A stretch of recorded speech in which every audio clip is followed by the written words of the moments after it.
কাটিগড়ার লক্ষ্মীপুরে কালী মন্দিরে চুরি, প্রণামীর টাকা সহ মূল্যবান সামগ্রী নিয়ে উধাও চোর। কাছাড়ের কাটিগড়া বিধানসভা কেন্দ্রের কালাইন লক্ষ্মীপুর প্রথম খণ্ডে সর্বজনীন কালীবাড়িতেই চাঞ্চল্যকর চুরি। গভীর রাতে চোরের দল মন্দিরে হানা দিয়েছিল। সোমবার সকালে এক মহিলা পুজো দিতে এসে ঘটনাটি লক্ষ্য করেন। পরে মন্দির কমিটির কর্তারা ঘটনাস্থলে গিয়ে চুরির বিষয়টি নিশ্চিত করেন। দুপুরের দিকে মন্দির কমিটির সভাপতি সঞ্জয় দাস কালাইন থানায় লিখিত অভিযোগ দায়ের করেন। পুলিশ তদন্তে নেমেছে।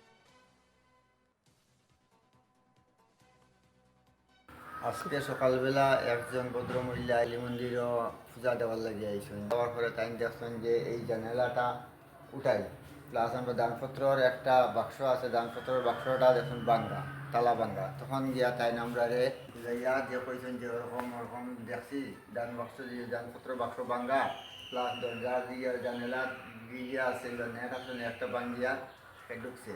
তাই না ঘরের পূজা দিছে না দিয়া আমরা সবাই ডাকছে।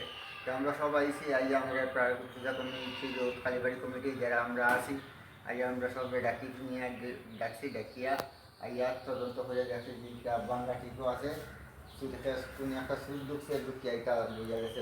তারা তো ইনফরমেশন দেওয়া হয়েছে কী কী জিনিস নিছে বলতে আমরা গ্যাসের সিলিন্ডার এটা নাই, চুলা আছে সিলিন্ডার নাই, টিউব লাইট আসিল 30টার মধ্যে আছে খালি 3টা, 27টা নাই। প্লাস আমরা তাল তামাকাশা কিছুটা আসিল, যে আমরা পূজার সামগ্রী যে তাল তামাকাশা যেটা আসিল এটা নাই। এনামিলর যে যেটা ব্যাগ করাই ওটা আছে, প্লাস যে তাল তামাকাশা যেটা আসিল এটা সব টোটাল এরিয়া গেছে।